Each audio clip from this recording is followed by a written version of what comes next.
Hello, Archie Dunlop here with Talking Astrology with Archie on Wednesday, April the 30th, 2025.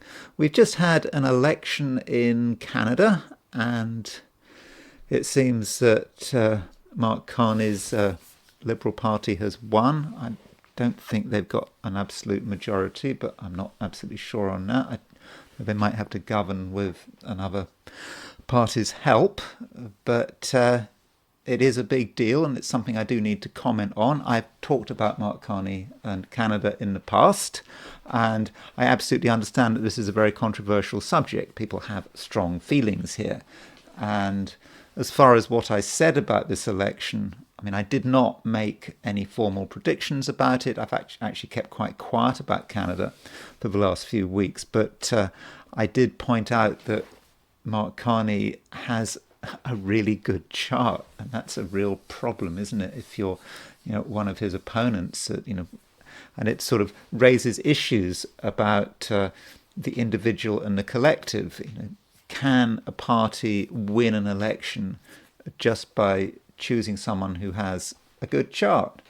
I mean, I would have said no, because I'm not really into the great man theory of history. I think that history is larger than people, and you can't change the course of history by having a change of personnel. But there is no doubt that Mark Carney has a fantastic chart, and indeed it was pretty good right now in terms of a couple of progressions, and the fact that he's just had his 60th birthday, and there was reason to think that his 60th birthday might have made him quite fortunate, and so far it seems that is actually what has happened.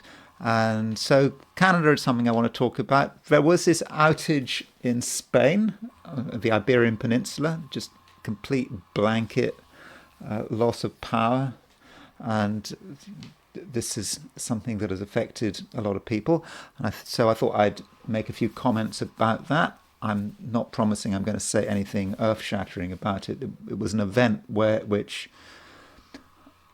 I didn't find anything amazing there. I mean, after the event, with 2020 hindsight, you can always find something, but the question is, does that show the amazing power of astrology? And I would have said probably not. Also, we've got Venus moving into Aries, and that is a major theme for today.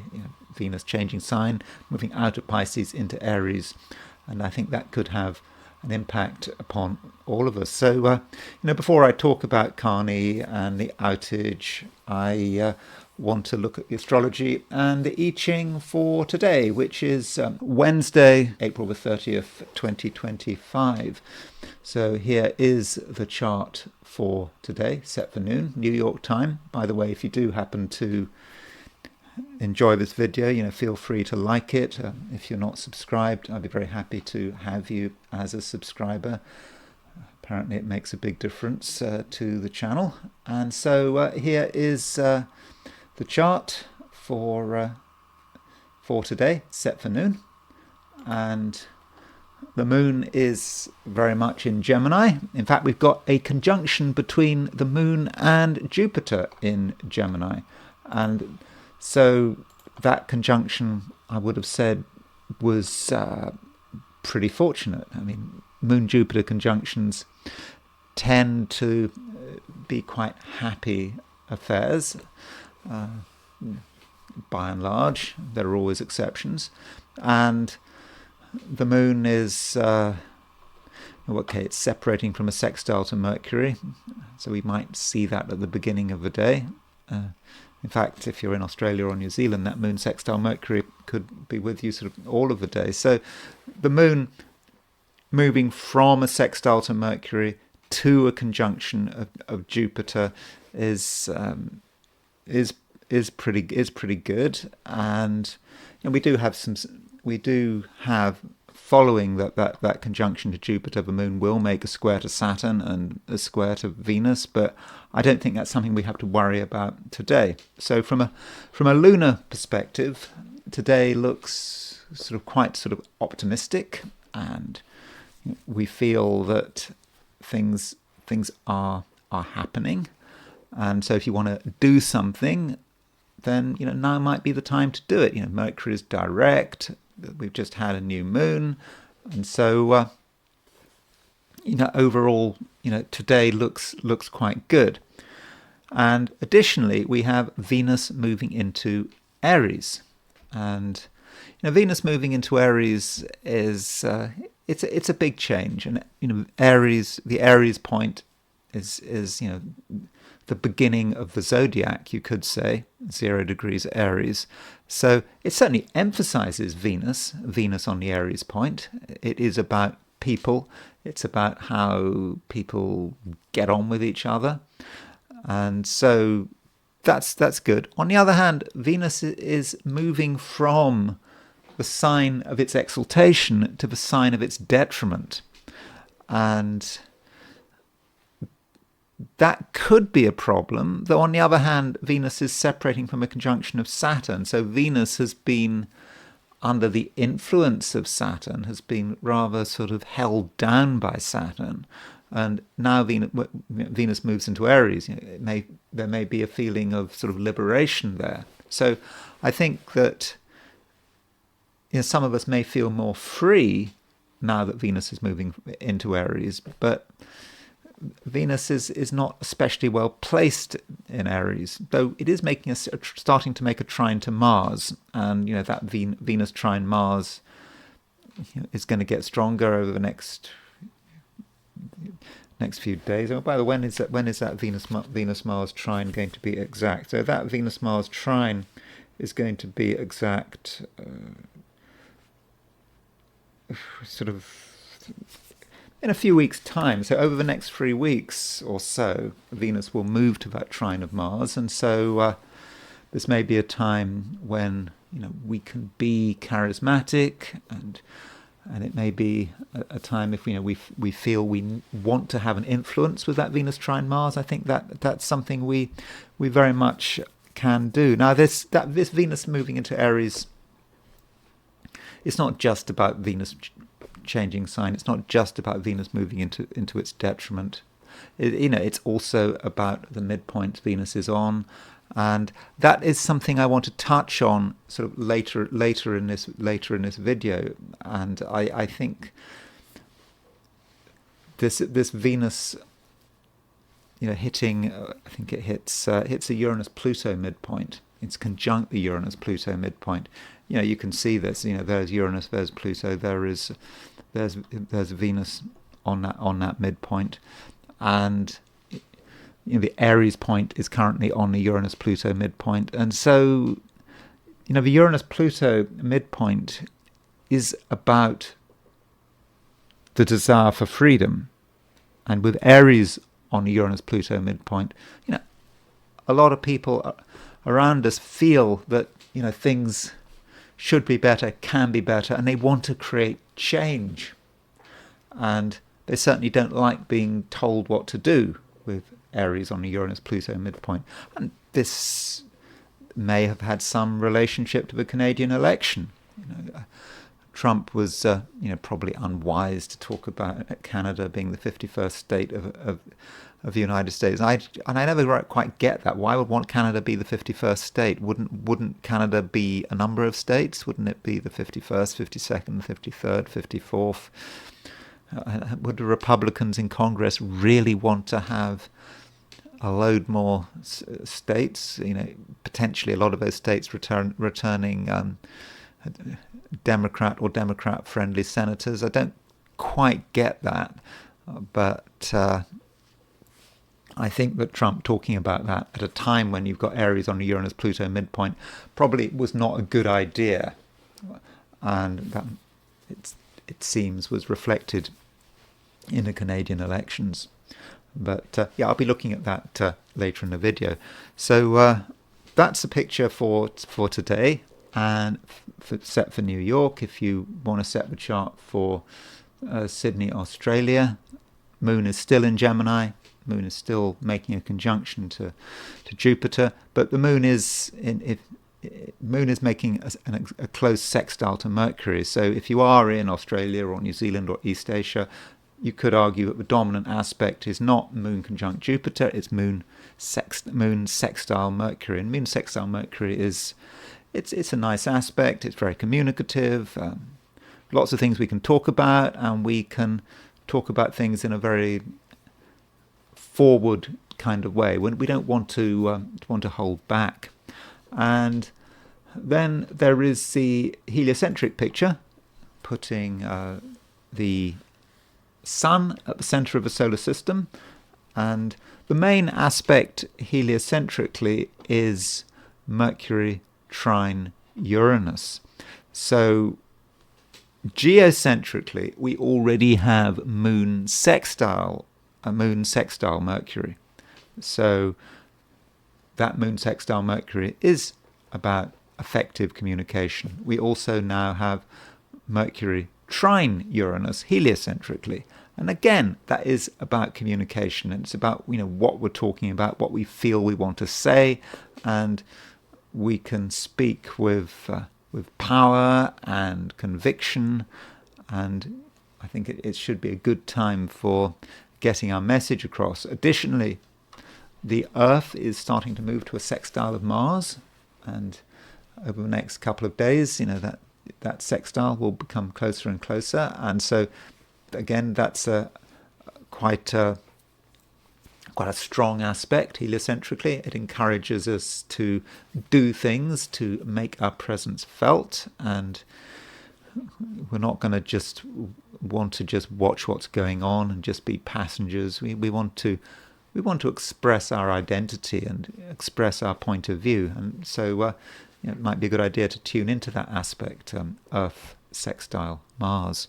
So having looked at the overall picture, I now want to look at things from the viewpoint of the 12 signs. So these are my forecasts for the 12 signs for today, which is Monday. Sorry, it's not Monday, it's Wednesday, April the 30th, 2025. Aries, things are feeling okay. You're feeling that you can really start to have an impact, and you may be helped by a certain ability to get on with people, because Venus is moving into Aries. So Venus moves into Aries sometime today. If you're in Europe, it will be early evening. If you're in the Americas, it's sort of perhaps around lunchtime, maybe late morning if you're in California. But over the course of the day, Venus moving into Aries, and you just feel that you have got something back. Something was missing. You weren't fully able to be yourself, but now with Venus moving into Aries, you're feeling more confident, and you can be, I think, quite dynamic. And additionally, Aries, you're able to communicate extremely well because the moon is making a conjunction to Jupiter, and that moon Jupiter conjunction means that you can talk about most things, and you'll be helped by the fact that the moon is not just making a conjunction to Jupiter, the moon is making a sextile to Mercury in Aries. So, whatever you want to say, Aries, then, now's the time to say it. You'll be able to speak, with enthusiasm. And I think in most cases, people really are going to listen to you. And there'll be something about you that is just interesting. You say things maybe that some people just weren't expecting, and you're quite free with your ideas. Maybe you've had ideas over the last few days, maybe since the new moon, and you weren't quite ready to talk about them. But now with the moon conjunct Jupiter, moon sextile Mercury, you can start to talk about these things, and they might be challenging for some people, but I think they're at the same time going to be powerful and interesting. So you are not a boring person today, and so take advantage of that opportunity. And so Yeah, it might be just a case of, the more you say, the better. Though, not everyone is going to like what you say. I mean, that is the whole element of an interesting idea. If you have an idea and everyone thinks it's great, well, then the idea is maybe not actually particularly interesting because it just conforms to the consensus. You're not into conforming to anything at the moment. You do want to be yourself, and the way you assert yourself in most cases is concordant with what's happening on this planet, because the Earth is starting to make a sextile to Mars heliocentrically, and so that Earth sextile Mars is allowing you to to be yourself. So it looks like being quite a powerful day. There shouldn't be much to stop you. So if there is anything you want to do, then probably you should go ahead. And as far as relationships are concerned, Venus is moving into Aries, as I've just said. Venus moving into Aries does make you more sort of attractive and charismatic than usual. And also Venus moving into Aries, that may represent another person, and another person moving into your territory, perhaps. And so that is one way of conceiving of that sign change. And someone likes you, someone wants to get close to you, and if Venus is moving into Aries, remember Venus in Aries is ruled by Mars, and Mars is your ruler. So Aries, that does give you a certain amount of control, and if you want to have an influence on someone or a group of people, I think you definitely can. And there are people who just want to be just told what to do, and you might be the person they're looking for. So if you want to give advice or even give orders, then I don't think there should be too much of a problem there. Taurus, Venus is changing signs. It's moving from Pisces to Aries. Now, this sign change, you might not experience this sign change until tomorrow. For example, if you're in Australia or New Zealand, but I think most of us will experience this sign change over the course of the day, and so it's a contradictory message. Venus moving into Aries. Venus moving into Aries, on one hand, is about you becoming more assertive. Venus moving into Aries. Venus is your ruler, and you have a clear sense of what you want to do and what you don't want to do. And so if you want to make things happen and tell people what you think, then now might be a good time to do it.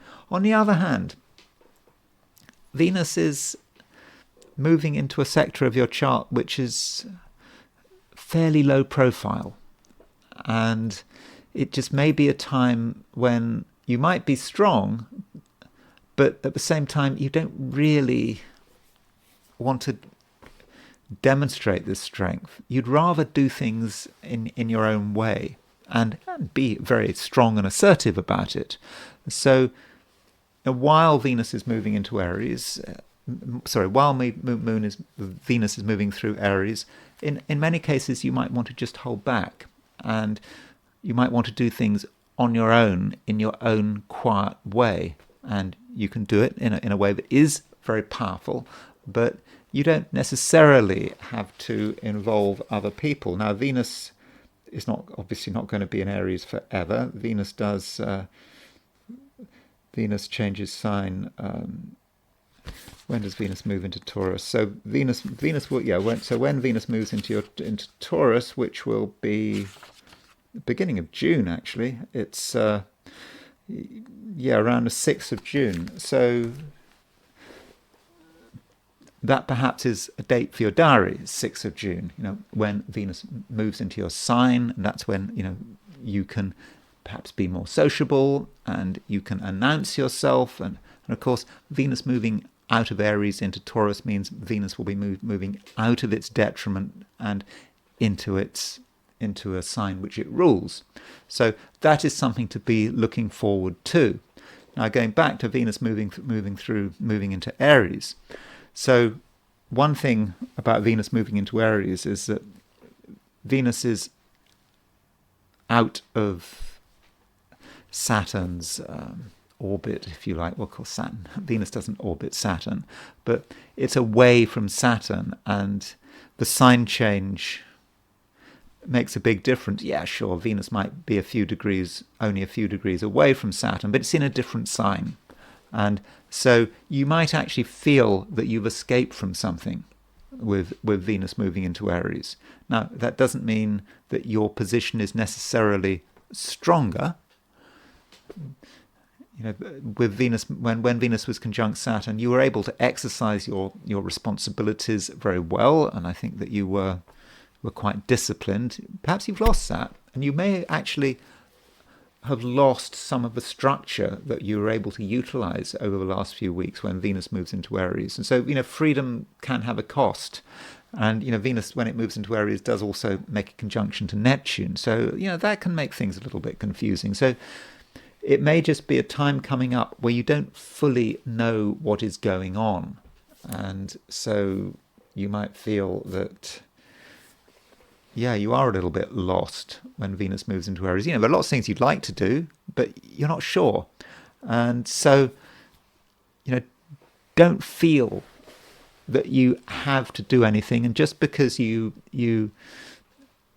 want to take the initiative over the next few days, it doesn't mean you have to take the initiative. If you take an initiative without really thinking it through, with Venus in Aries conjunct Neptune, then it could go wrong. So just give yourself time. And maybe you should give yourself a lot of time. Maybe you should give yourself until the beginning of June. I mean, I know that's a long time, but it may not be until the beginning of June that you've really got to grips with things. So, don't be in a hurry.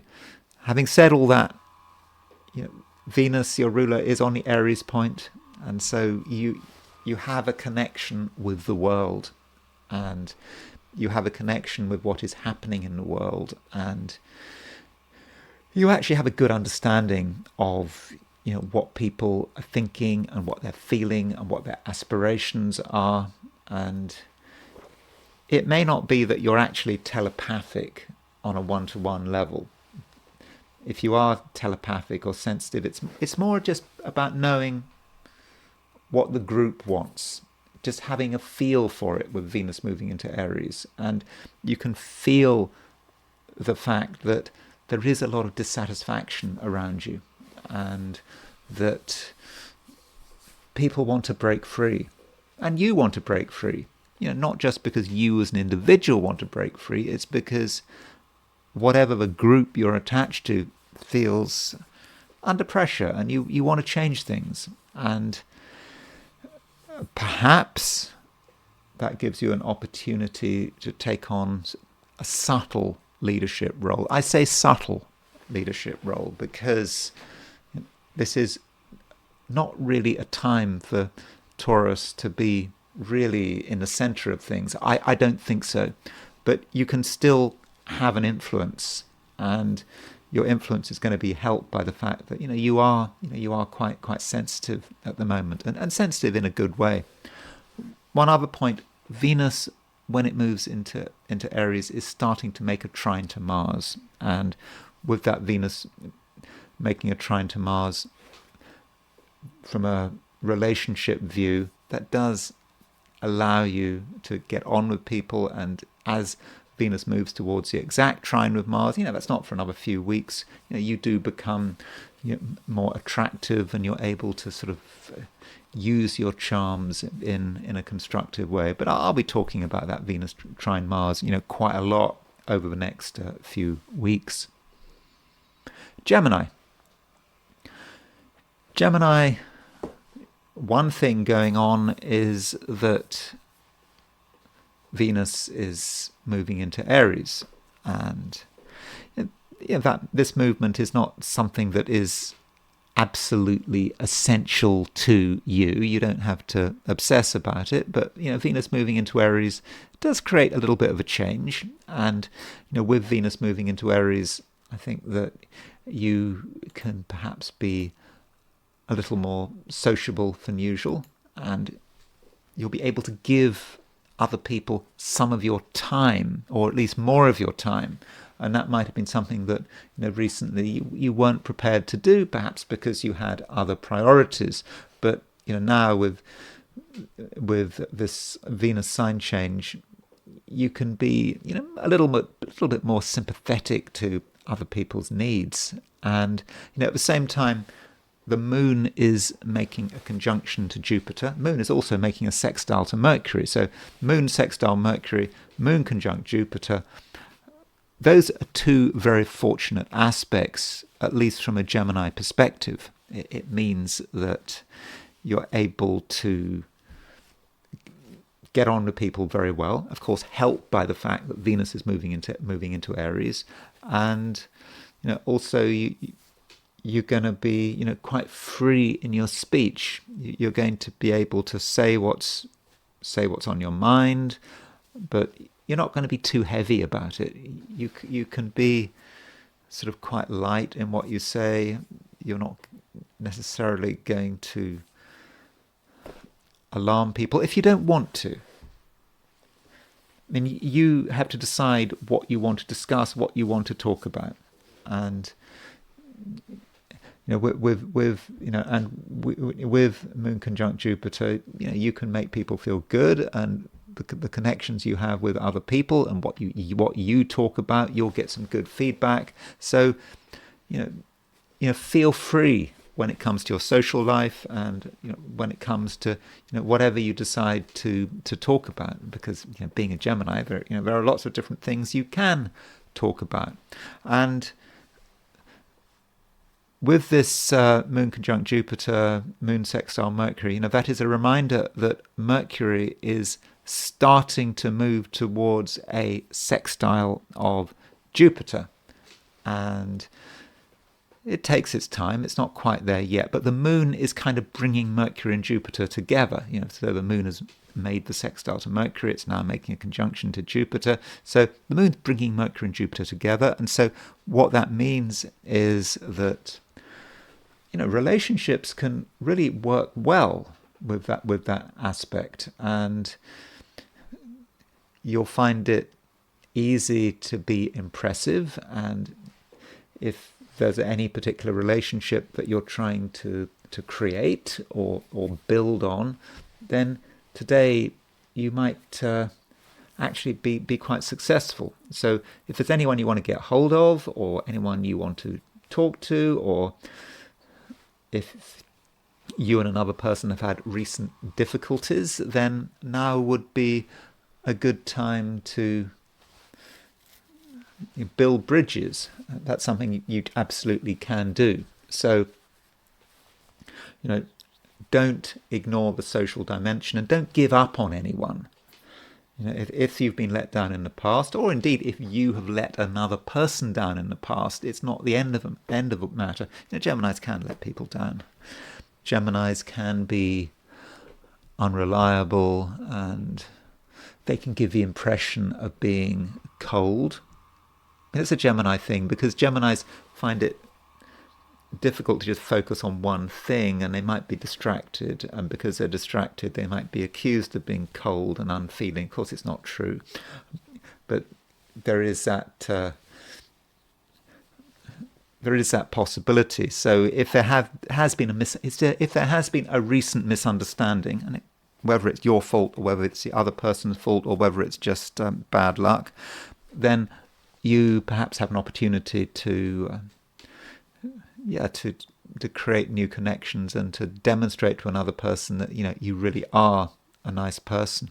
And additionally, Gemini, you are aware of what's happening, and you're aware of tragedy, not your tragedy, but just the tragedy of living on this planet, and things catch your attention.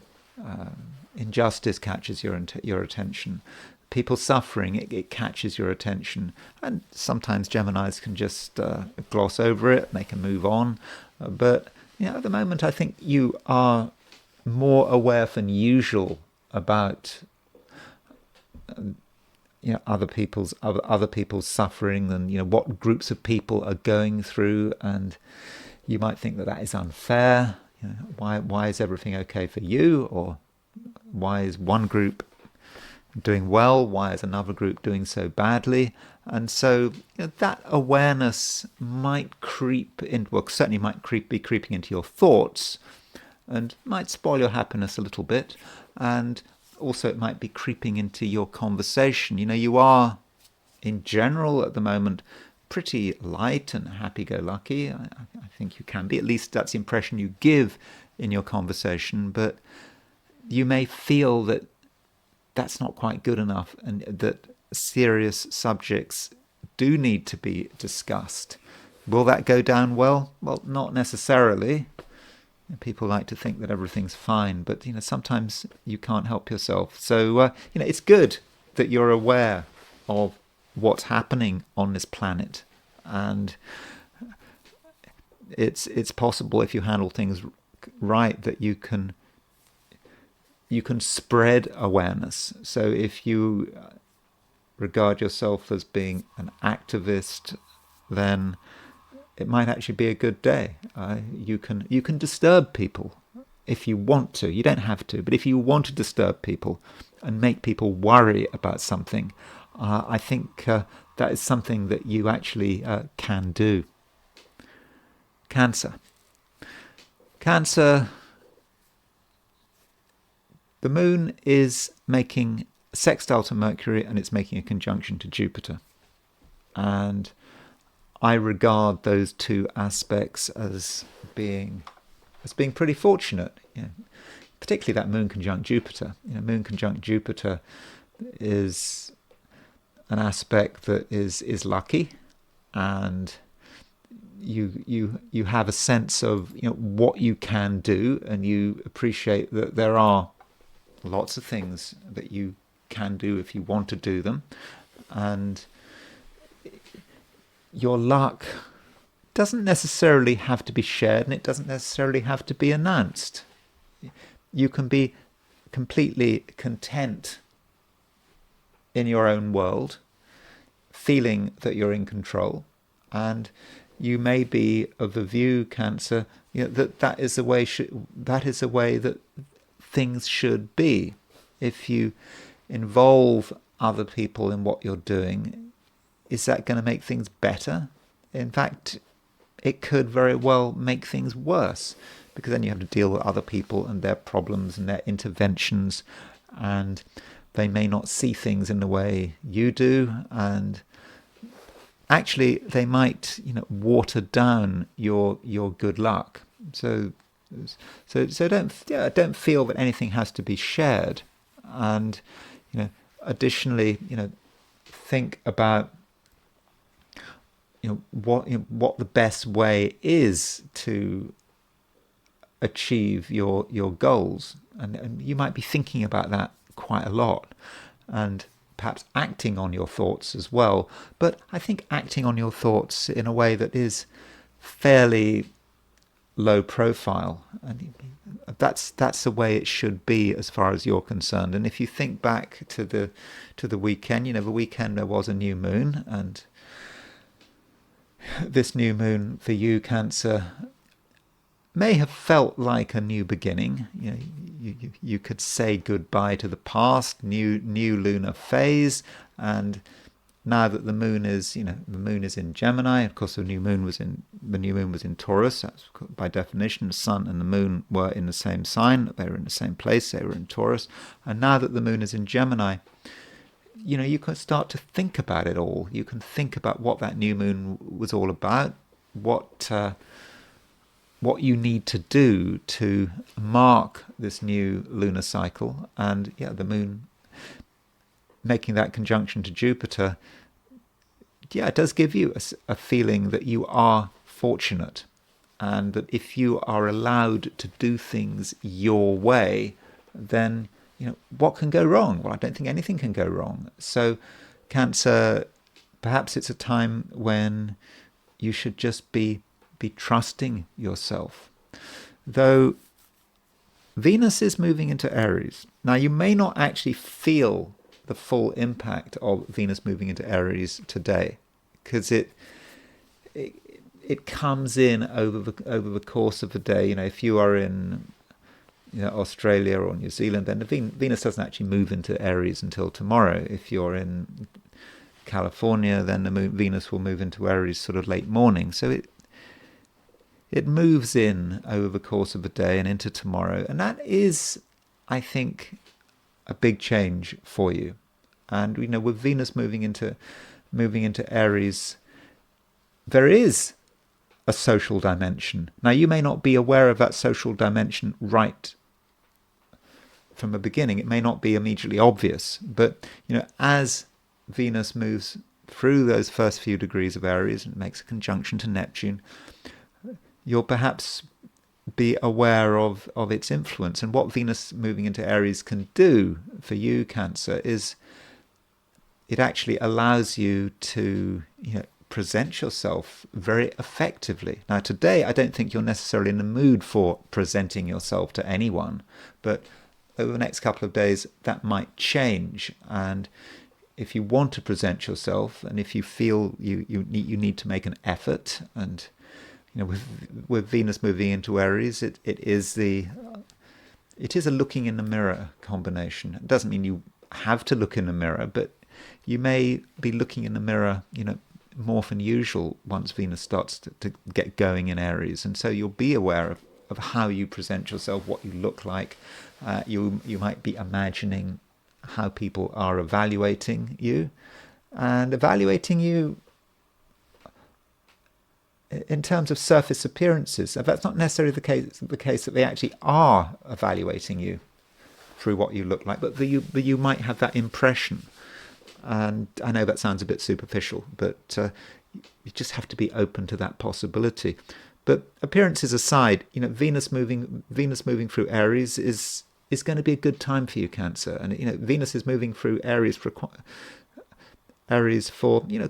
a long time, until the beginning of June, and it's a time when you're really going to know how to present yourself.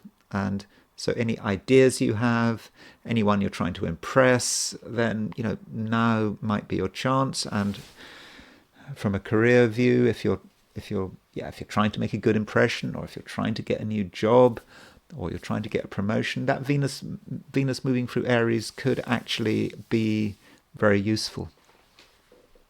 Leo, you continue to be quite a happy person, I hope.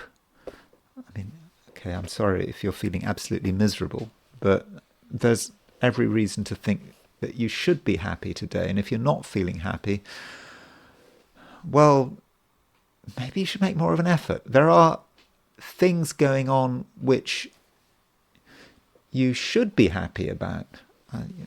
Maybe it's time to be counting your blessings. And so do make the effort. But my apologies if you just find that it's absolutely impossible to make yourself feel happy. As you know, if you've been watching these videos for long enough, I'm not a big fan of positive thinking. I think that positive thinking can actually be completely counterproductive.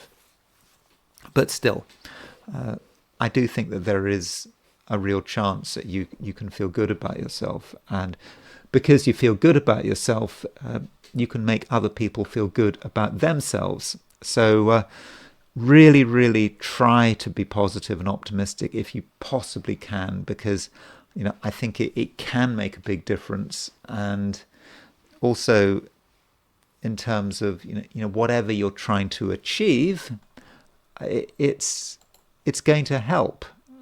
Now, even if you're not feeling happy yourself, if you give the impression of being happy and optimistic, I think that people will pick up on it. It's what people want to hear. And even if it sounds a bit superficial, it's something that you should cultivate. And so, when you're faced with possibilities, how is this situation going to turn out? Are we going to get a worst possible scenario, a best possible scenario, or something intermediate? Well, try to focus on the best possible scenario, without being naive. You don't want to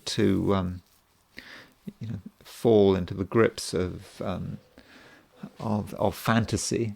That is unnecessary. So you can be positive, but you can still work with reality. And so that's the kind of approach you should have, I think. There's no should. I'm just suggesting it. And additionally, today, your ability to get on with other people looks like it's pretty good, because the moon is making a conjunction to Jupiter in Gemini. And so with that moon-Jupiter conjunction, you can, if you want, be the life and soul of a party. I don't know whether there are any parties going on Wednesday, but if you're with other people and you make that effort, you can really lighten things up and brighten things up. And also you're going to be able to talk about lots of different things, with moon making a sextile to Mercury. So Leo, you very much can be the center of things, and because of your positivity and your optimism, or at least your capacity for positivity and optimism, I think that should really help with relationships. And so if you're trying to impress another person, I think you can. It shouldn't be much of a problem. And some people may be feeling a little bit negative. That's possible, but you're able to cheer them up. And if you can cheer someone up, they will look at you in a positive light, and so that can facilitate any relationship you might be involved in today, or some relationship you're trying to form. So if you're trying to impress someone and get someone's attention, then I think that's something that you very much can do. Virgo, you have hopes and you have ambitions, and I think that you can go some way towards realizing these ambitions. It shouldn't be too much of a problem. And the big aspect today is arguably a conjunction between the moon and Jupiter in Gemini, and this moon Jupiter in Gemini it says a lot about what you're able to project, and you can project a sort of very positive, optimistic image, especially when you're with other people and if you're in an environment which has a structure. And that might be, for example, be your working environment, or something quite formal. You can really present yourself in the best possible light, and you'll just have an enthusiasm about you, but maybe ever so slightly uncharacteristic. Why are you being so enthusiastic?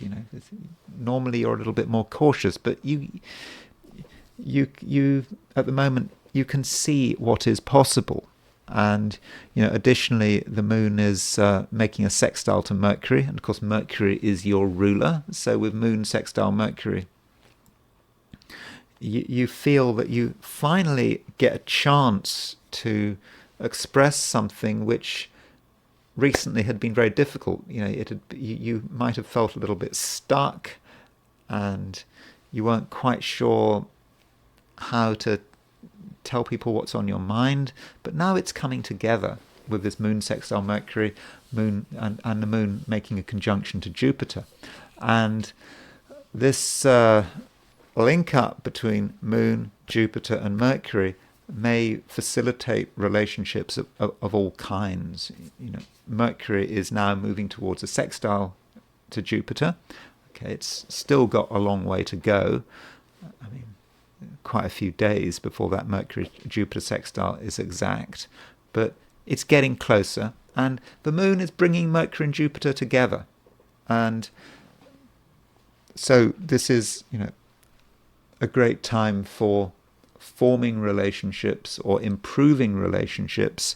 And these relationships can have any nature you like. It's not just about romance. It can be about something more serious, or okay, romance is supposed to be serious, isn't it? But something more practical, like a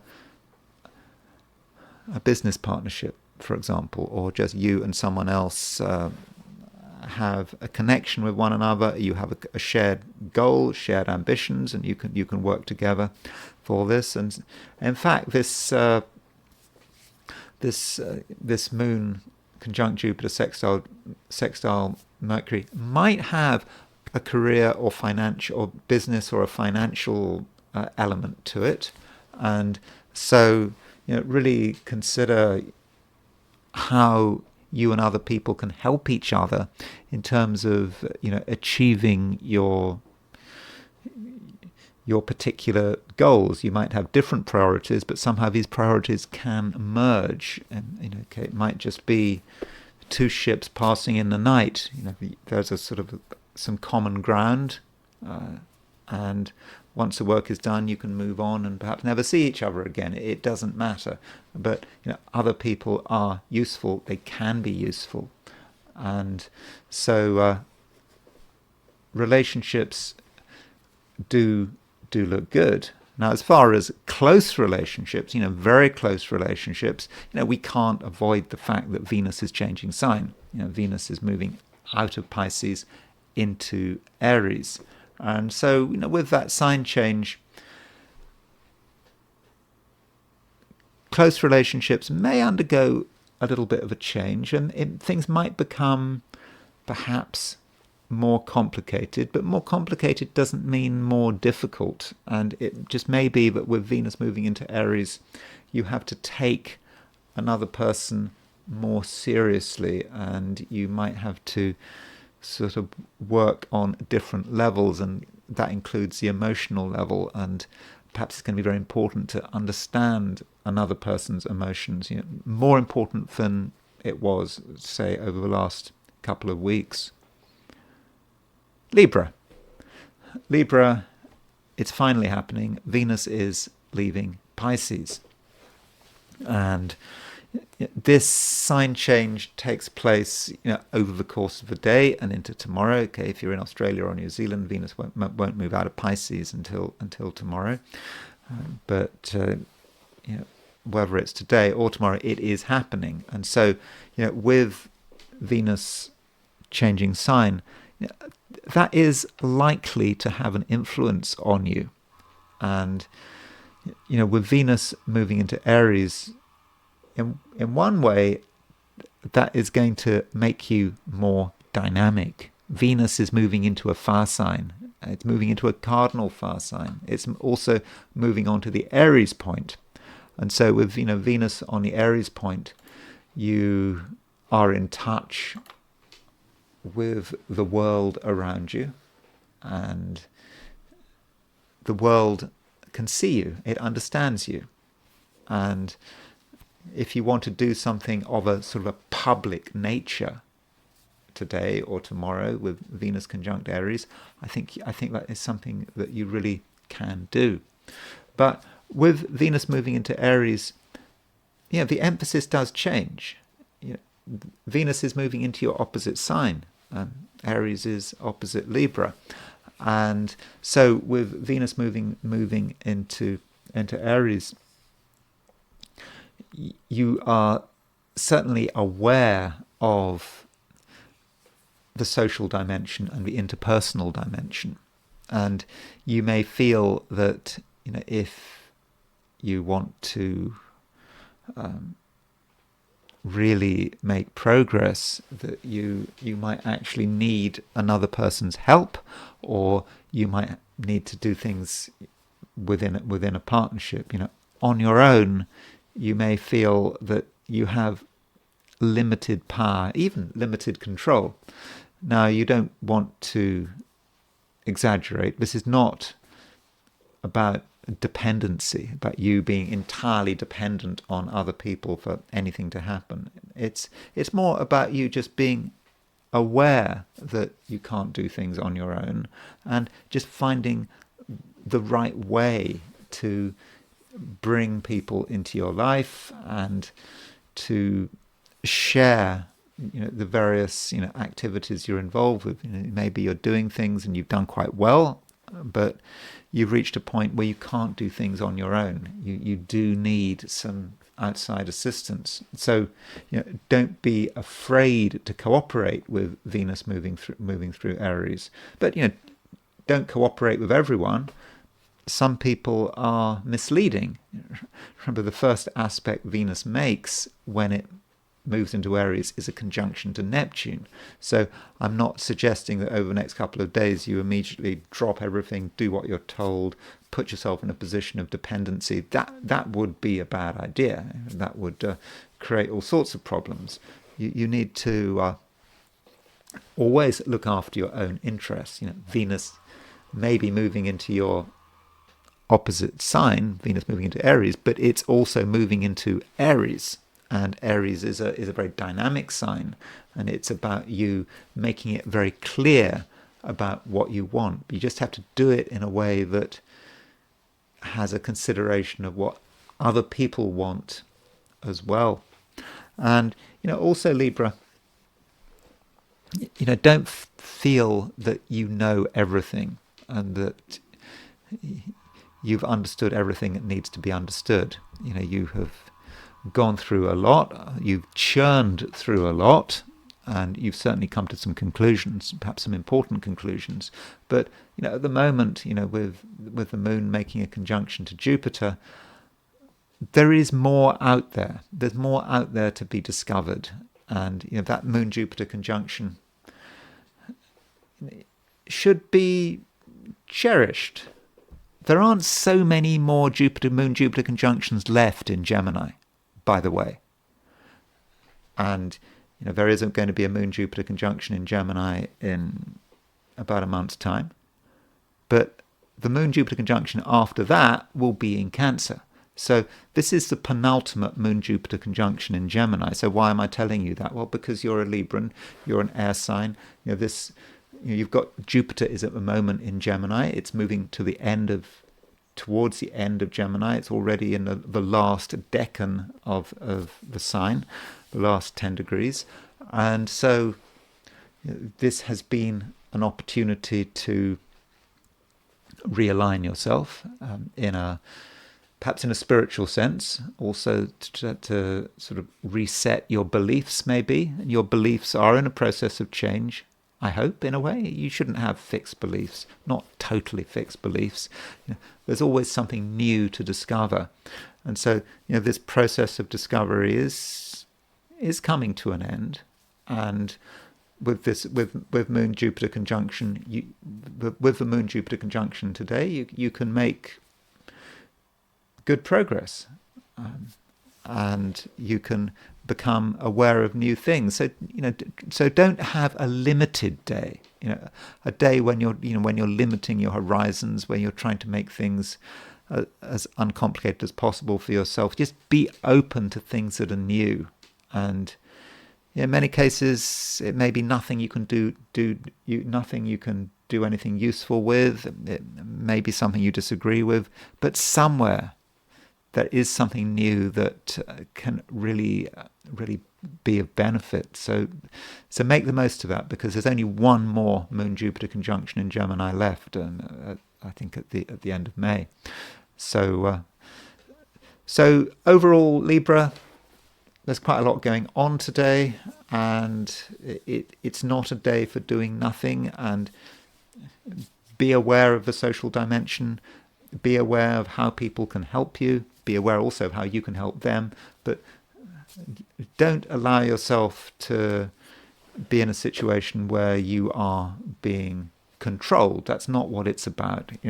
Do remember, what your priorities are. I can't tell you what your priorities are. Only you know what your priorities are, and this is not a time for you, Libra, to be told what to do by anyone, even by me. Scorpio. Scorpio, you are still full of ideas. Still, the ideas should be coming thick and fast, and so really, make the most of this, and don't be afraid of your own thoughts. I mean, that is a possibility. You have thoughts that might be radical, and they might even be a little bit threatening. But those thoughts, they have a purpose, and by having the right thoughts and being prepared to consider them in a practical sense, you are creating possibilities, and you can't expect everything to be completely simple. You're not there to run a script. I mean, it would be easy if you just ran according to a script and you didn't have to think, you didn't have to analyze, you didn't have to question. Then, yeah, it would be easy. But you're alive. You're put on this earth for a reason. You have free will. And yeah, if you've got a set of thoughts, then you should think about what they mean, and you shouldn't be afraid of changing course. Sometimes it is necessary, and at the moment, Scorpio, you're able to look at things really very deeply, and you're able to look at things in a way that is which is open and honest. And when you look hard enough at something, when you really find out what it's all about, you start to see the possibilities. And so if you want to be lucky today, and it is a lucky day, I mean, I think it's a lucky day for all of us. It can be, but with this Moon Jupiter conjunction, that luck may not be in the obvious places. You may have to look for it, and looking for it doesn't mean necessarily leaving your own front door. You can find that luck perhaps in dark places, in places that you hadn't looked at before, and that may say something about the physical environment. Where is the luck? Is the luck in a basement or a cellar? Well, it could be. That is certainly a possibility, but it just may be about the areas of life which you're able to pursue, you're prepared to pursue, and you can just go down avenues that you perhaps hadn't gone down before, and you thought they were dead ends, but actually there's something very important and very special down those avenues which you should be able to take advantage of. Now, one event that we have today is Venus changing sign. Venus moves out of Pisces and into Aries. So when Venus changes sign, that might say something about other people and how people respond to you, especially in a Scorpio chart, because Taurus is your opposite sign. So Venus may say something about how people behave and what people's reaction is. And so with Venus moving into Aries, it may be the case that there are certain people in your life who could just be more assertive than usual, and they may want to they may want to express their feelings and their desires in a way that might in the first instance be surprising, but it shouldn't bother you. I think it's good, because if you're trying to organize things, create things, and you're not sure what other people think, then you might create structures that other people can't deal with or don't want to deal with. And so you might find you're wasting your time.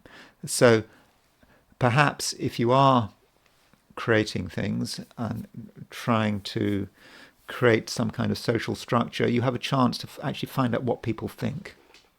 And if you understand what people think, then you can, be more constructive. And it would also be the case that your efforts are more likely to pay off. So, allow people to be individuals and allow people to express themselves, because I do think that that's something they want to do. And it's not even a question of you losing control. You actually do have a lot of control over people at the moment, but you can be in control and have an influence, but also allow people to just express themselves.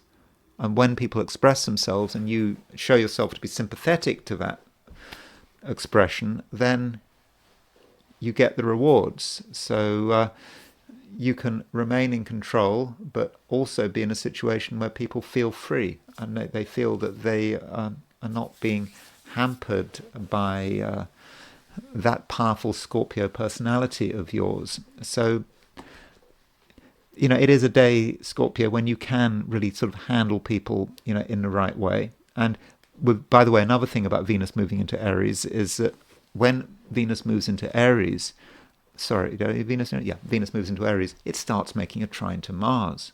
And so that Venus trine Mars really does emphasize the point that you can still be in control, that it may be about you and other people just having this connection with one another that is about respect, but at no point are you overwhelmed or are you entirely surprised. So it seems that this might be a situation in your social life where, not just your social life, but everything to do with other people, perhaps at work, in business, your relations with other people,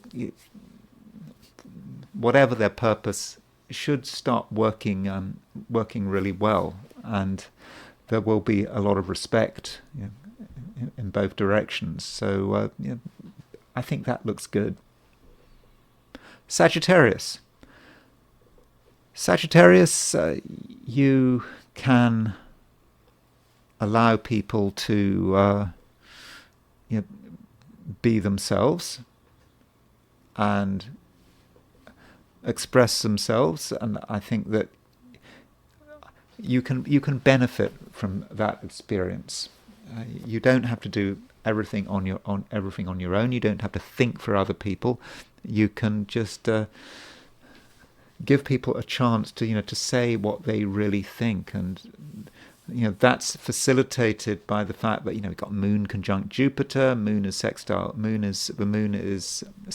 Mercury, and of course the Moon is in Gemini, which is your opposite sign. So it does seem, Sagittarius, that there's the possibilities of really being able to benefit from other people, and so don't be afraid of having other people around you, and don't be afraid of listening to other people.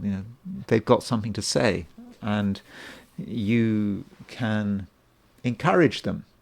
And because of all this, Sagittarius, it does seem that relationships should go to plan, and they may actually exceed your expectations. So, Sagittarius, if possible, you should have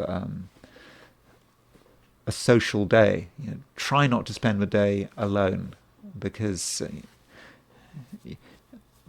when you're in other people's company, you can feel a great sense of satisfaction and even enjoyment, and life is better when everyone can share things. And if you try to spend a day alone, you just might feel that something is missing. So that's one way of looking at today. Though there is an aspect coming up which I need to mention. It's not exact quite yet, but Mars is starting to make a semi-sextile to Jupiter, and this Mars sextile Jupiter might be somewhat challenging, and the challenge might be that something new has to happen. It might be that there is a growing awareness that you haven't got the full picture. You thought you had. You thought that things were making sense, but Mars making the semi-square to Jupiter is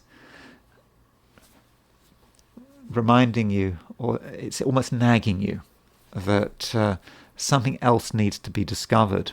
And because of this, your mind may be starting to speed up. You almost don't want your mind to speed up.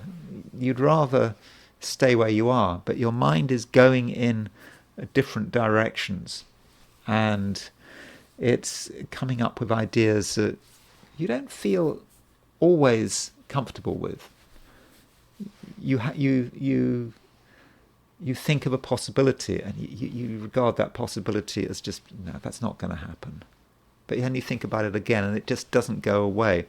And sometimes, Sagittarius, if you have an idea, you need to accept it. If you have an idea more than once, then something's going on.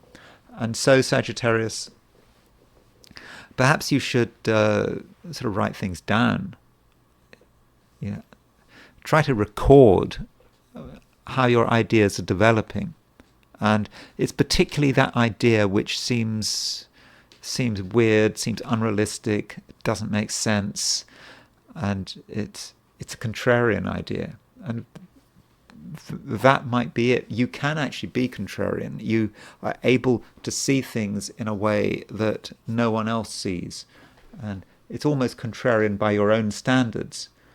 But sometimes the strangest ideas turn out to be absolutely spot on.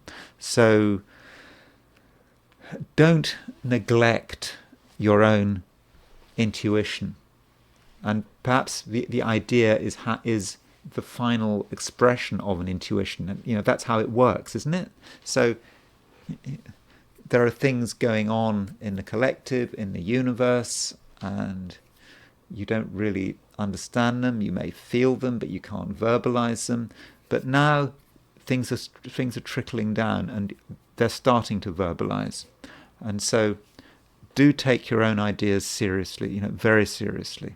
And just because something seems crazy, ridiculous, doesn't mean to say you should throw it out, because it may be a pointer to the future, and it may be a pointer to successful action on your part. And this is especially the case if you're moving into a situation where you have to take an action, where you've got some choices, and it may be a case where the obvious choice is not necessarily the right choice. So I don't think this is something you have to worry about today, but it is something to think about, over the next few days.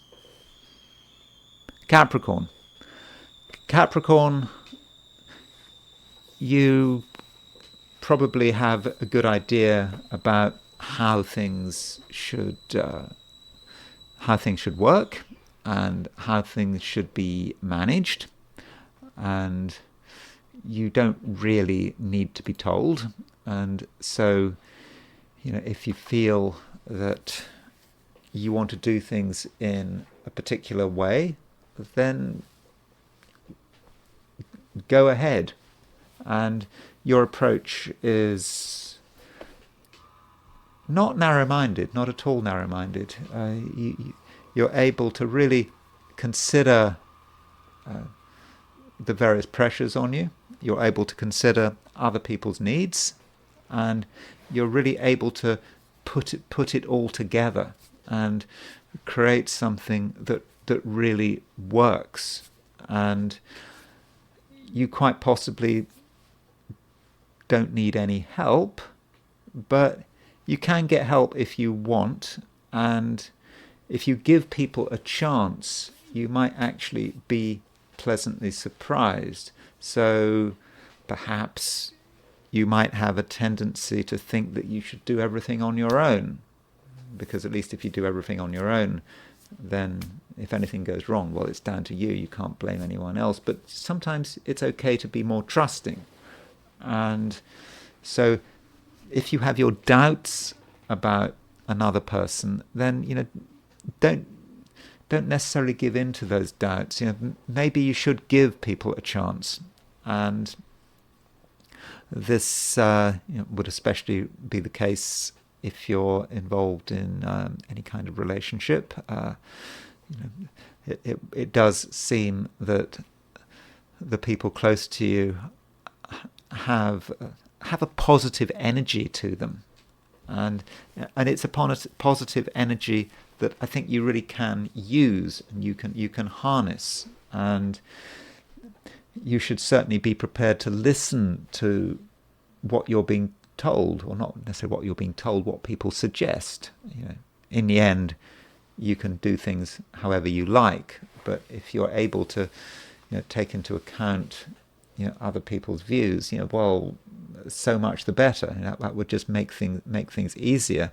And it might be a day when you can engage in a really serious and productive conversation. Give people time to have a decent conversation, because sometimes a conversation can be a good way of moving things forward, but it can also be a good way to understand what another person wants and what another person is afraid of, and that can then put you in a position where you know what to do, where you can create things that really work. Now, one thing we do have as well is we have Venus moving into Aries, and Venus moves into Aries. It could be today, it could be tomorrow. What will be in tomorrow if you're for example, if you're in Asia or Australia or New Zealand. But when Venus moves into Aries, that creates a change. And I think I was talking about it a bit yesterday, but it may say something about how you feel you are best able to pursue your ambitions, at least between now and the beginning of June, when Venus moves out of Aries and moves into Taurus. And it just may be that you feel, while Venus is moving into Aries, that you're going to be on best form when you are in control, when you are in a place that you understand, when you're in a place that you feel comfortable, and that could easily be your own home. And so if, for example, you are working, you're probably going to do your best work when you are at home, or at the very least, when you're in an environment where you feel completely comfortable. And I know that there's pressure now for people to go into the office and travel to work again. COVID is well and truly over. Not quite sure what this pressure is all about, but as far as you're concerned, you have to consider the environment. Environment matters, and if you want to do something constructive, you might find it difficult if you're tens, hundreds of miles away from where you live. Where you know the rules, you know what to trust. You know where everything is, and most importantly, you can think straight. So if possible, try to do your work, or at least the important work, in a place where you do really feel comfortable, and that should work out for you with while Venus is moving through Aries. So if you have your own business, and it's kind of easier because in your own home you can be you can certainly be effective, and there won't be the pressure to go somewhere else. So do consider the environment. The environment matters, between now and the beginning of June. And if you're in an environment that you feel good about it, you're going to be. If you're in an environment you feel good about, then inevitably you're going to be more productive.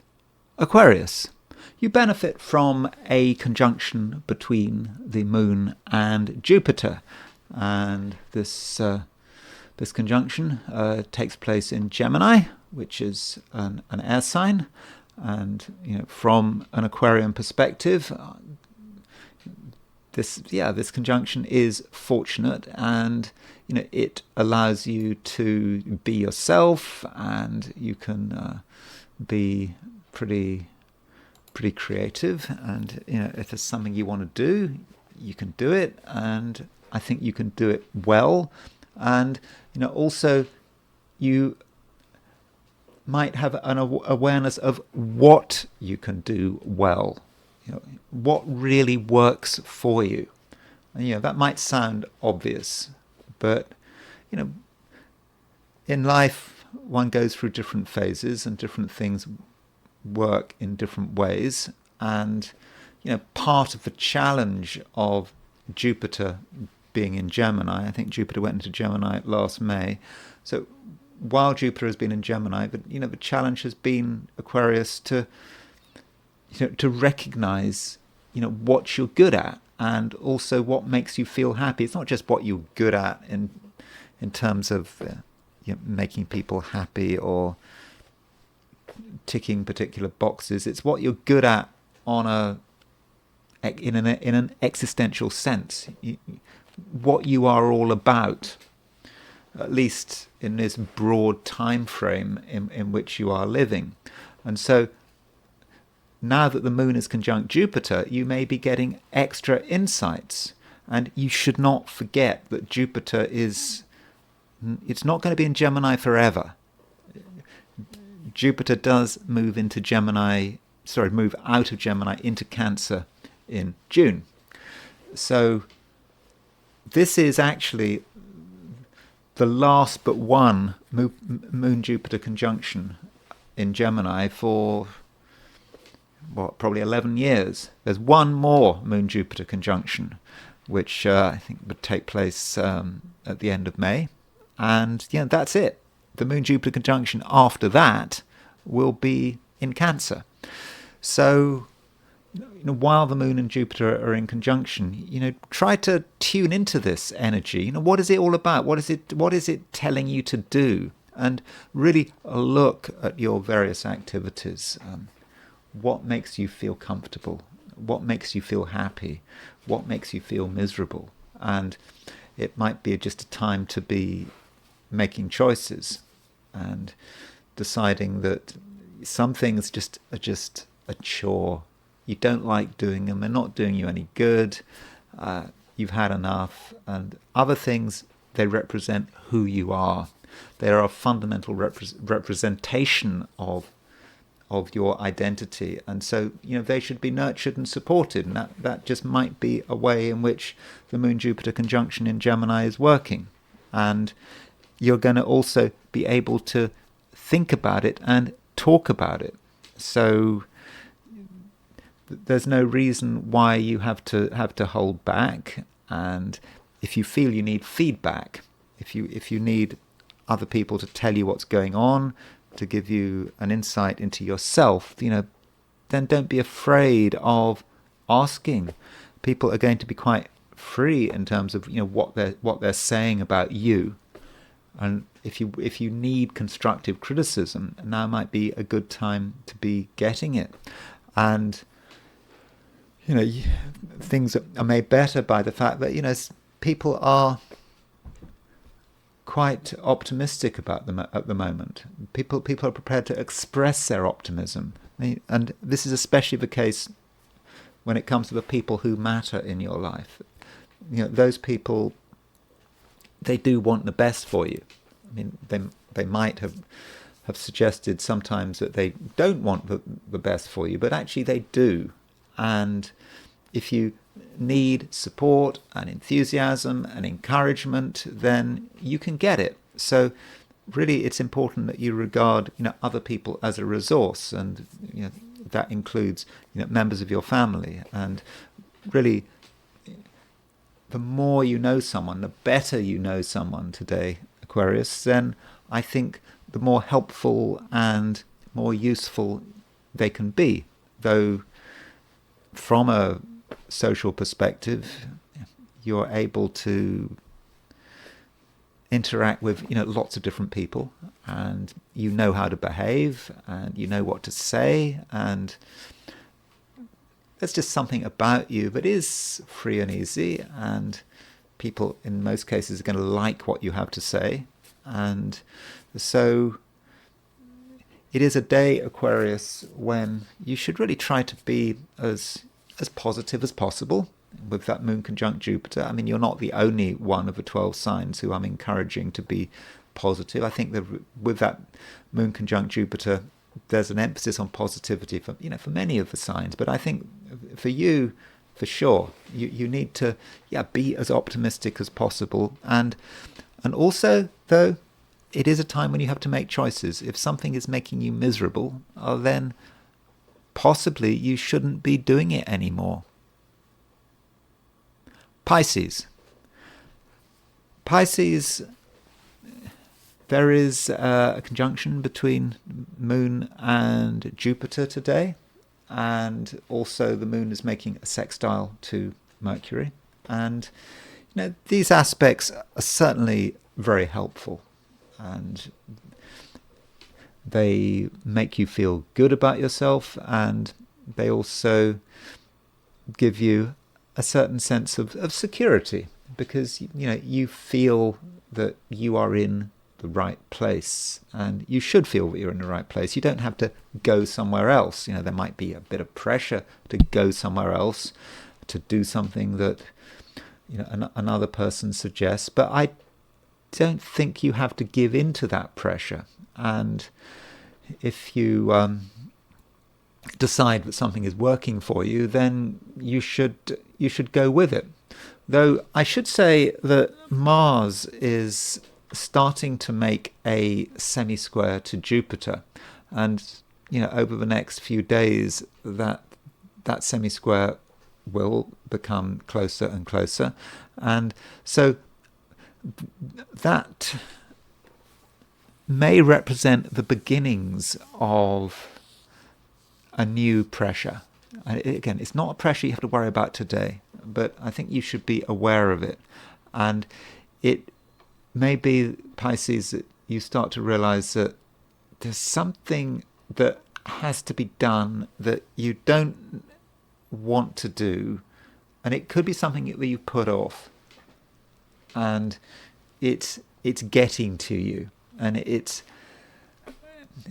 disturbing your peace of mind slowly. I mean, today I think it's very much in the shadows, but it's going to get stronger. So perhaps you should recognize what that is, and it may be just an appointment, or something that you need to do to give yourself peace of mind. I mean, it could be a medical appointment. That's a possibility. Something you put off, or it could be something of a financial nature or administrative nature. Just something you put off that I think you need to sort it out.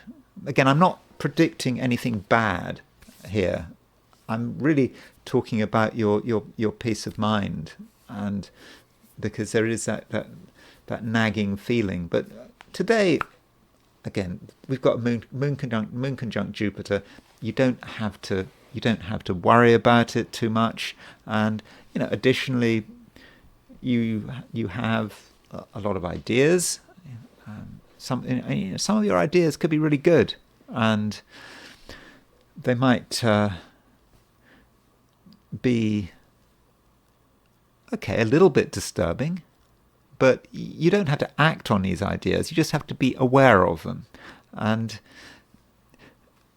just recognize that right now, at the moment, the emphasis should be on making yourself feel safe and sound, that everything is taken care of.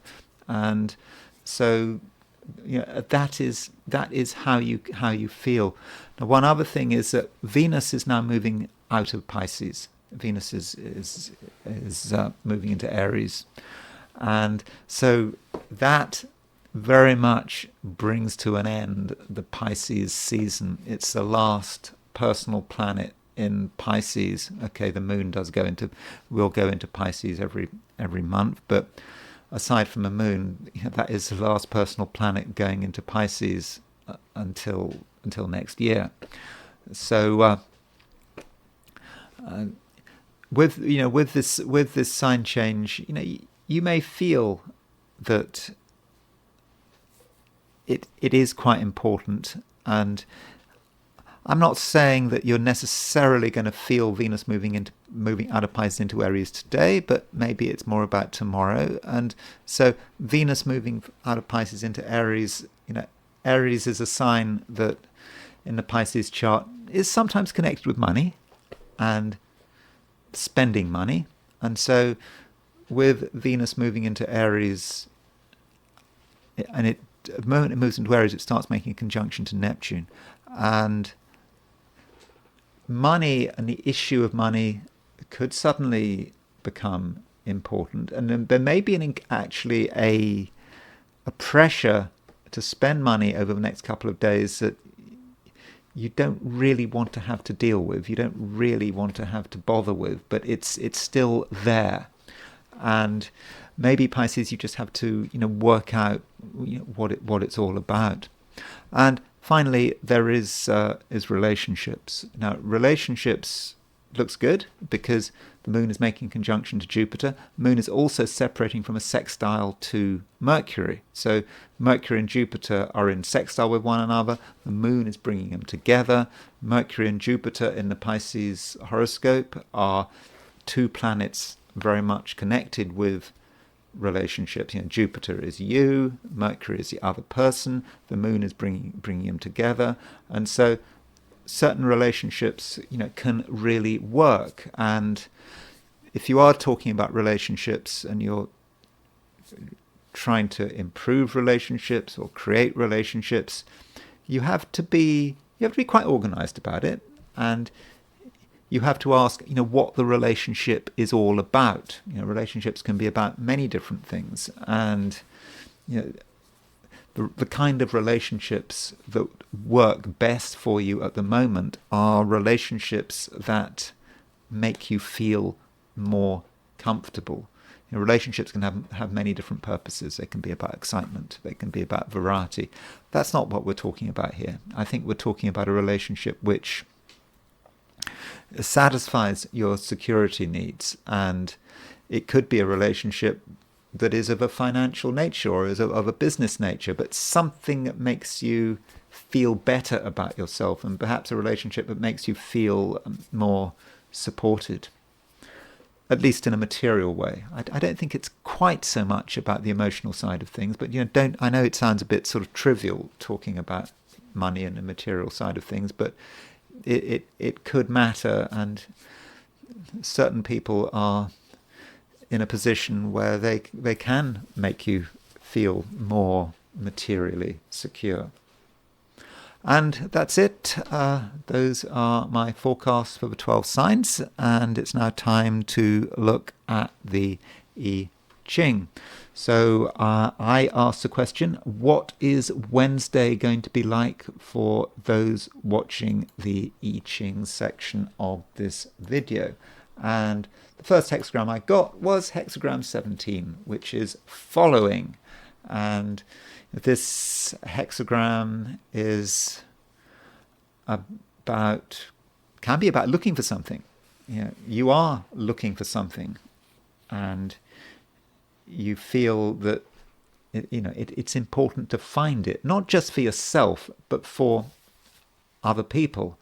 And so, what is it that you're looking for?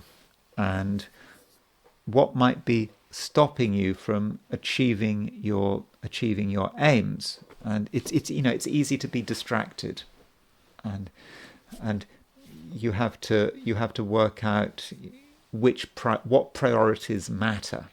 And we have the third line moving, and so with the third line moving, third line from the bottom moving, this might have a social dimension, and it's perhaps asking you to make the right choices. There are people who are from the past, and they're not really helpful. They're not really doing you any good. I mean, they're easy to deal with, and they might be about the line of least resistance, but you should somehow try to move on, because it does seem that to a great extent your success and happiness could be defined by who is around you. And if you hang on to people from the past who are just easy to deal with, but they're not really taking you anywhere, then you're not going to find what you're looking for. And instead, you should realize that you can only have a limited number of friends, associates, colleagues, and you have to make choices. And so some people are going to be more useful and more in accord with you than with others. And so perhaps you have to break off contact or distance yourself from certain people. And this hexagram, is about following. It's about trying to find something, and maybe you have to know when to stop. You can't take on too much. So decide where you're going with things, and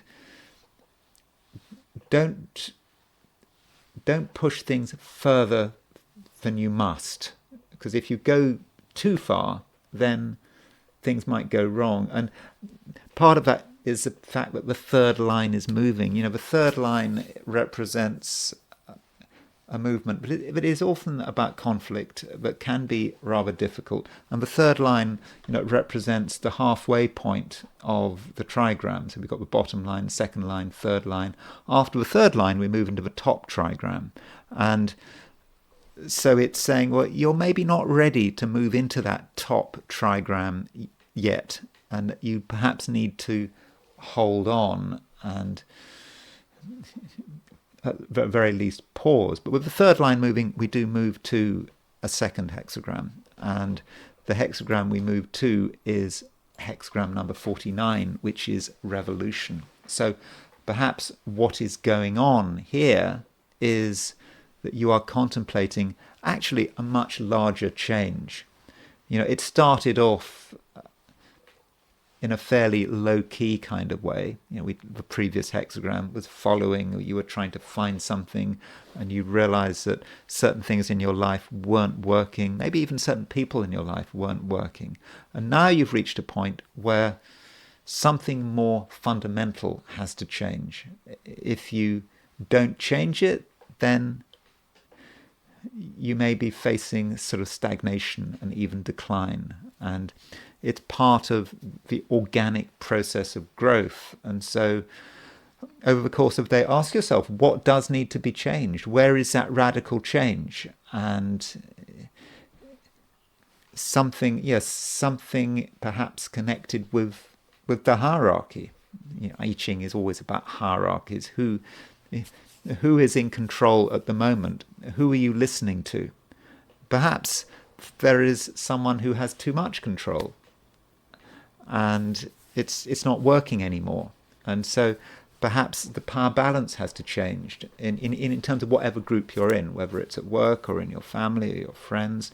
There's something about the hierarchy, the existing hierarchy, that has become a little bit stagnant. And it may be down to you to initiate that process of change. So Let's now look at the astrology, and there are three things I want to look at, and one thing I just quickly want to look at Venus. I want to look at this outage in Spain, and then I want to remind ourselves, what's been happening in Canada. So let's start with Venus and the fact that Venus is stationary direct, and what this might mean, and possibly I should be looking at it in tomorrow's video rather than in this video, but I'll come back to this. But very, very briefly, Venus is, here's the precise moment that Venus moves into Aries. So it moves into Aries today at 6:19 p.m.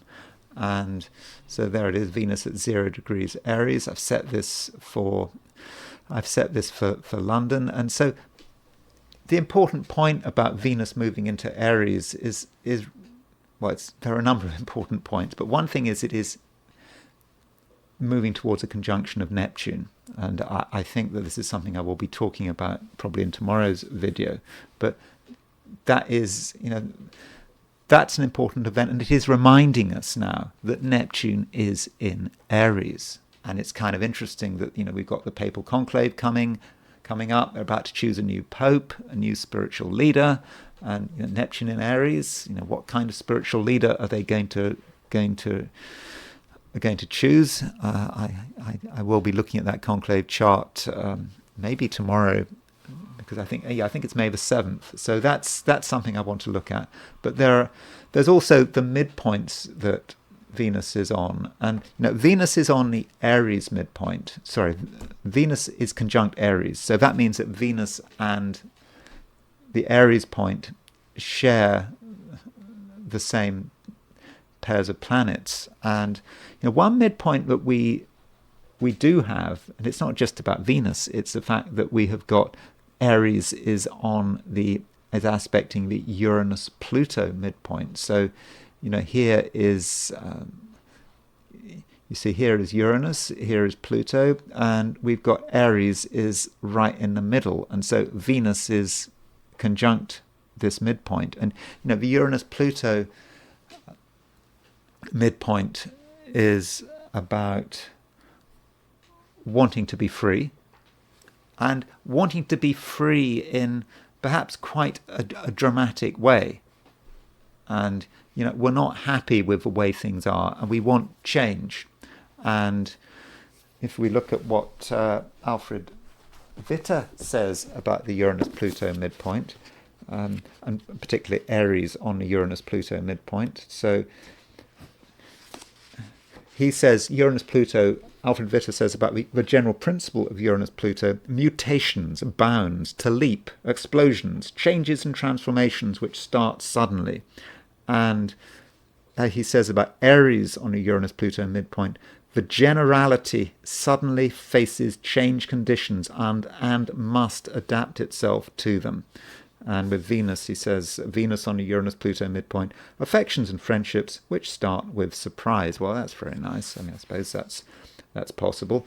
But I would regard Venus as being a trigger to the fact that we've got the Aries point on the Uranus-Pluto midpoint. And so for some of us, we just might realize that, things have changed. Things have changed dramatically, and we have to accept this change. And I think I'll be looking at this in more detail in tomorrow's video. I don't really want to say anything more about it because I've got other things to talk about, right now. And one thing that I was asked about in the comments was the outage in Spain. It wasn't just Spain, the whole Iberian peninsula. And as far as I know, the power went out at 12:33 p.m. on the 28th, which was on Monday, and this was really dramatic. Trains stopped, the metro stopped, cash machines stopped, so the whole of society stopped. And if 1233 is the actual time when this happened, and I've set this for Madrid. I mean, of course, the Iberian Peninsula is pretty big, but I think that Madrid is the most important city on the Iberian Peninsula. At that time, Mercury was exactly on the midheaven, and it was indeed a mercurial event, but Mercury wasn't retrograde. It was just on the midheaven. So there's perhaps no reason to think that that is that's why why things happened. And I've looked at this chart, and I don't actually think that there is anything especially dramatic about this. Nothing which really says, oh, this is when an outage happened, and still, as far as midpoints are concerned, so let's look at the 90-degree dial to see if there's just any interesting midpoints taking place when that happened. So if we take the Aries point, so Venus and Neptune were getting really close to one another. We got this Venus-Neptune conjunction forming. Remember, Venus is on Skeet. Venus right at the end of Pisces is about Skeet. Skeet is about disasters and accidents. Now, this accident, as far as I know, didn't cause any deaths, or at least not directly. I mean, people might have died indirectly with suddenly the power going off, and so the Aries point is the world point, and so maybe Venus Neptune was just causing general chaos, and that just might be how it worked, and so that's certainly a way of looking at it. And additionally, look at Mars and Uranus. So we had on the Aries point, we had Mars and Uranus was being aspected by the Aries point. So Mars and Uranus, it's associated as a pair with electricity, explosions, and so that would be potentially a way of seeing it. So Aries on the Mars-Uranus midpoint, yeah, that fits. Although it's not direct. I mean, it's not directly impacting the Iberian Peninsula. It just affects the whole world. But when you've got Aries on the Mars-Uranus, perhaps there was a weak spot, and the weak spot was the power grid on the Iberian Peninsula. But there's also a feeling of perhaps overload, that something was overloading, and so if we want to think about overload, we might think about Mercury. Now, Mercury is the planet of communications, and Mercury was conjunct the midheaven. So Mercury at the time conjunct the midheaven, but it was aspecting the Mars-Jupiter midpoint and the Jupiter-Pluto midpoint.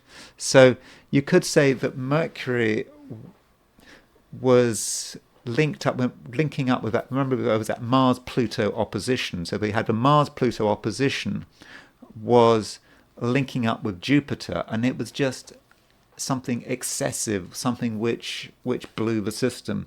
So that's a possible way of looking at it. But I didn't spend a huge amount of time looking for a signature of this outage. I mean, I don't think one should try too hard, because there is a danger when you've got something like this that one uses 2020 hindsight to try to find something, and you could throw in 500 asteroids, and I'm sure if you look hard enough you'll find some asteroid which is exactly lined up with something else. But that's why I'm a bit wary of asteroids. You don't want to be in a situation where you can always find something.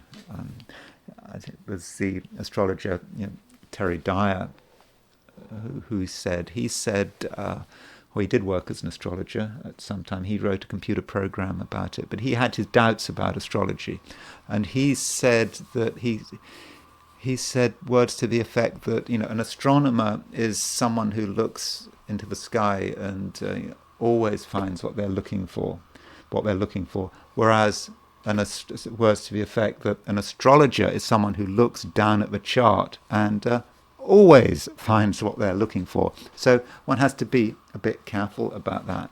So let me finish off by looking at the Canadian election. And so it seems that Mark Carney and his Liberal Party have won. I don't think they've won an absolute majority. And the thing about Mark Carney is, again, I pointed this out before, is that Mark Carney has a really lucky chart. I mean, he's just fortunate. And if you look at his career, everything's worked very smoothly. He's went to all the best universities, got his job with Goldman Sachs, central banker. There's no problem. Everything has gone absolutely smoothly for him, as far as I can see.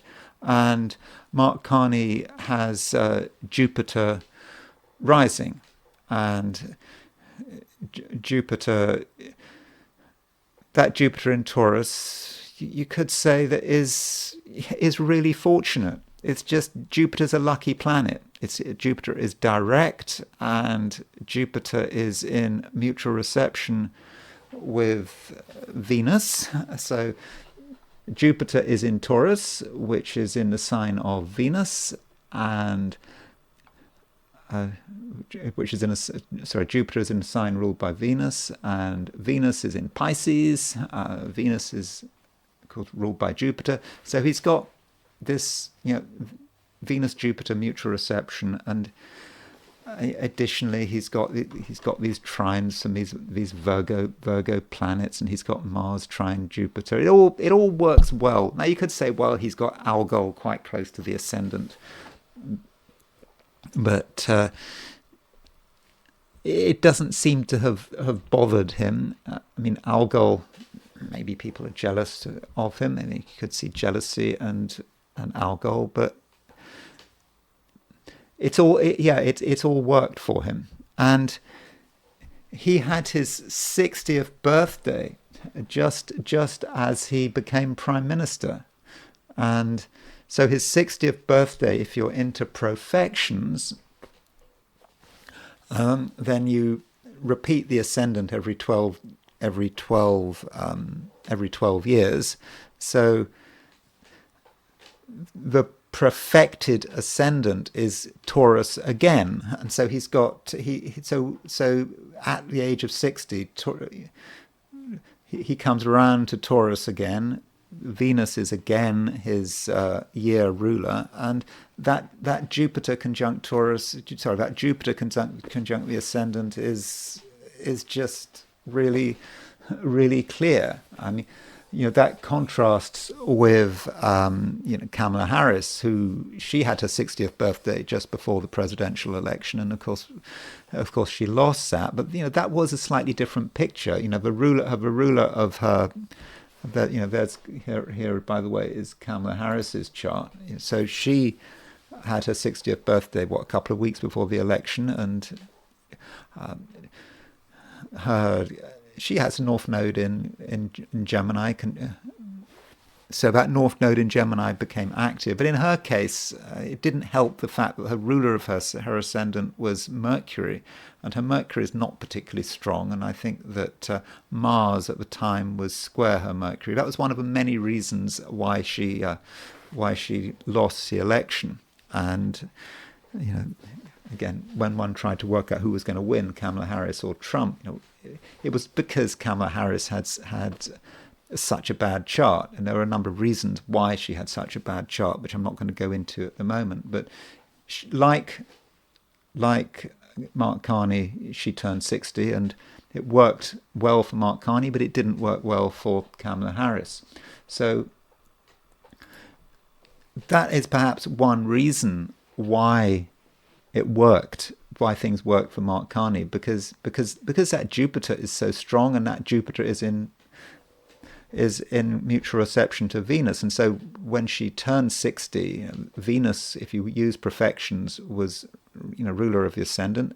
And okay, that Venus might have been quite close to the Sun, and Saturn might have been sort of aspecting Venus, but the point was it was in mutual reception with Jupiter, so that must have really helped him as far as getting re-elected is concerned. And then you've got the progressions. So if you look at his solar arc directions for when he was elected, and you compare that with his natal chart. So with the solar arc direction, this is like you're moving every single planet 60 degrees or 59 degrees. I think with the solar arc it was a bit under the 60.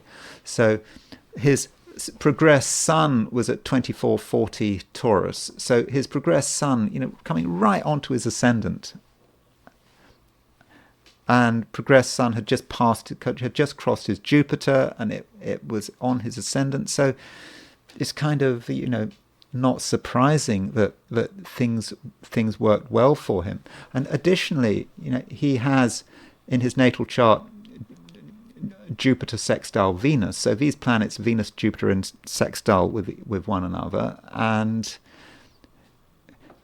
directed Venus is now moving to the sextile with its own Venus, because when you're around 60 with your solar arc directions, every planet in your natal chart starts to receive a sextile from your directed chart, and so that is quite a fortunate link up. And so with solar arc directions and with his chart in general and his perfections, things look very good for Mark Carney. And I think the question people are going to be thinking is, how long is this going to last for? I know that people watching this video from Canada have very different views on Mark Carney, and a lot of people watching this are not fans of him. So the question is, how long is he going to last for? I'm not going to be able to give you a complete answer to that question. I mean, I'm just going to observe a few things. So, when is Mark Carney potentially going to be in trouble? Well, you could say that a lot has to do with Saturn and his Sun. So here is, if you look at Mark Carney's chart, he's got his Sun at 2549 Pisces. So Saturn has already crossed his Sun. And so with Saturn crossing his Sun, that can be a difficult aspect, but he survived Saturn crossing his Sun. And so what happens when Saturn goes retrograde? Well, Saturn does go retrograde, and Saturn, at the end of the year, Saturn stations at, when does Saturn station? Saturn goes stationary retrograde at the end of November at 2509 Pisces. So at the end of the year, transiting Saturn will go back over his Sun. It will go stationary at the end of November, within about 40 minutes of his Sun, and then it will hit his Sun again. So this may say something about Mark Carney. It may say something about his country and the country's economy, because he's not the head of state of Canada, but he's still the most powerful person in Canada. So it's possible that aspects to Carney's chart are going to have an impact on Canada. So that Saturn could be problematic, but the question is that going to be enough to end his premiership? Well, I think that is pretty unlikely. And at this stage, it might be more useful to consider his Vedic chart. But before I look at his Vedic chart, is worth looking at how he relates to Donald Trump, because it does seem that Donald Trump winning the presidency and talking about tariffs and talking about Canada becoming the 51st state of the Union, it didn't help Poilievre, how do I pronounce that? It's Poilievre, who apparently has lost his seat as well. So Poilievre has lost his seat, so it didn't help him. And so maybe Trump worked well for Mark Carney. And so if we look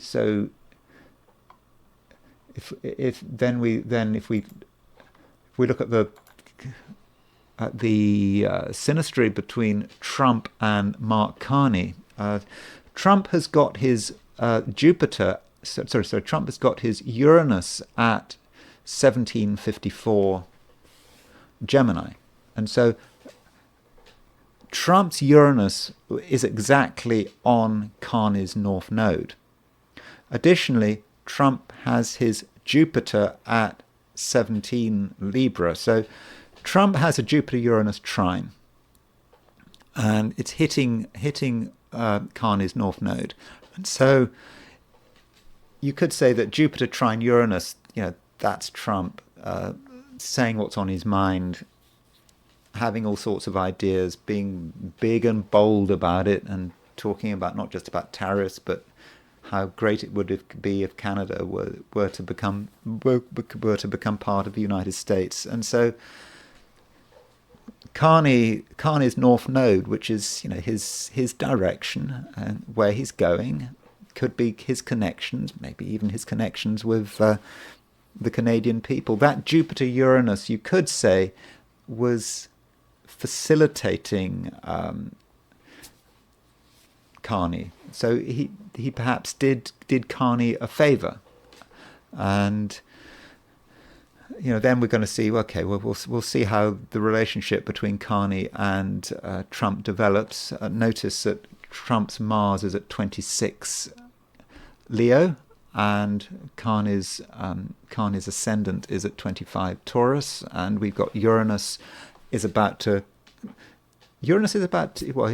just finished crossing Carney's ascendant, but Uranus is going to be stirring up Trump's Mars. So it does seem that there is a certain problem in terms of the way these two men relate to each other. But I think we can see how Trump's Uranus might have helped Carney. In fact, they've got their north nodes in fairly close to one another. So Carney's north node is at 20 Gemini, Trump's north node is at 20 Gemini.